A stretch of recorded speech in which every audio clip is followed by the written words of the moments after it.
Hello, my name is Reverend Dr. May Elise Cannon. It's September 16th, 2025, Tuesday. Today is day 711 since October 7th, 2023. As I mentioned yesterday, we're in New York City this week. Tonight, we're launching the Armenian Advisory Council. Pray for us, keep us in your thoughts and prayers, support our work. We work on supporting the Armenian Christian Church, not only in Armenia and in historic Artsakh, Nagorno-Karabakh, where there's been hundreds of thousands displaced.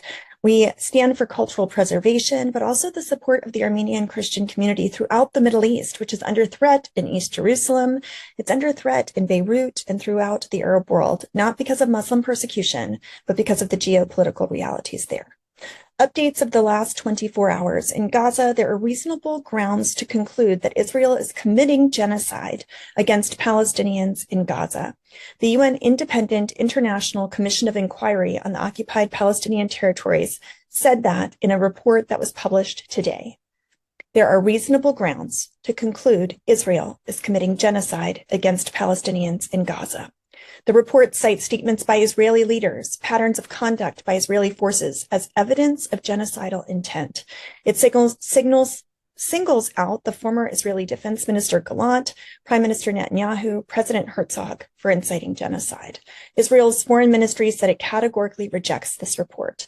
The Israeli military earlier today launched their ground offensive in Gaza City. Netanyahu confirmed this at a hearing in his corruption trial today. Palestine's foreign ministry has called for urgent international intervention to protect the civilians in Gaza City in a response to this offensive. According to the Israeli military estimates, there are 3,000 militants of Hamas in the city, which comprises less than 1% of the population that remains there.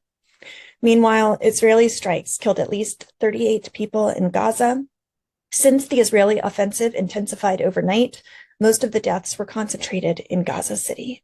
More than 10% of Palestinians living in the entire enclave of Gaza have been killed or injured since the start of the Israel-Hamas war. Former IDF Chief of Staff Halevi said this past week, citing 200,000 casualties at least. The figure offered by Halevi is close to the number of casualties estimated by the Ministry of Health in Gaza. Those numbers have been questioned by international leaders, and that number is coming from the former Chief of Staff of the Israeli military. In terms of ceasefire negotiations, time is running out for a negotiated end to the war in Gaza.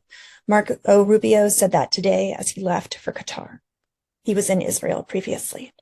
In Israel, the Israeli Defense Forces spokesperson says that the army chief has responsibility to speak truth amid his opposition to the Gaza City offensive. So while he's carrying out those orders, he is opposed to them. Netanyahu spoke to President Trump in advance of Israel's strike on Qatar last week. Axios reported this. I gave an update about it. He cited 3 Israeli officials. Trump and Netanyahu both rejected the Axios report. Trump stated Netanyahu did not speak directly to him, and Netanyahu's office reiterated the attack was wholly independent and that Israel acted alone. Separately, Netanyahu said yesterday that the American-Israeli alliance has never been stronger than it is now. Netanyahu says Trump invited him to the White House in the coming 2 weeks. He describes conversation on Israel's Doha strike as, quote, good. In Syria, Israel delivered military supplies to the Druze that are located there. 2 senior Druze officials reported this, but requested anonymity due to the sensitivities of the matter. They said that there's been fighting in Sweda, and since that time, Israel was helping unify the splintered Druze factions and had delivered military supplies that included guns and ammunition. The 2 Druze commanders and Western intelligence sources said Israel was paying salaries for up to 3,000 militia fighters who are Druze.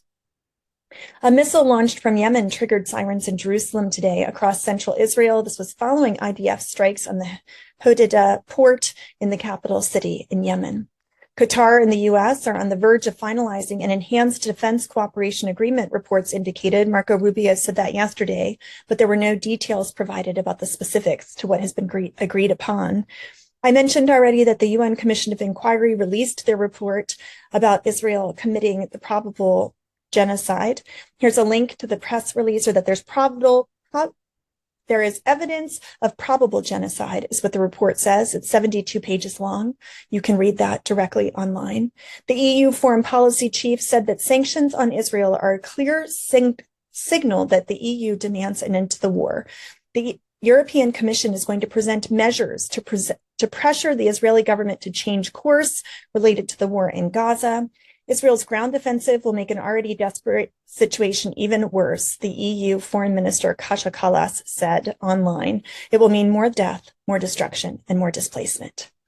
U.S. hostage envoy Bowler said that it's just a matter of time before Israel and Saudi Arabia normalize relations. He said that he said it at a new American security think tank and added that moderate countries in the Middle East have come together against extremists. That's interesting because you'll recall that the UAE said that the annexation of the West Bank would be a red line in regard to their normalization agreement. Bowler referenced Trump's peace through strength policy. I don't think the region responds to weakness. It responds to strength, Bowler said. In terms of Christians in the Middle East, I mentioned that tonight we're launching our Armenian Advisory Council at St. Fartan Cathedral in New York City.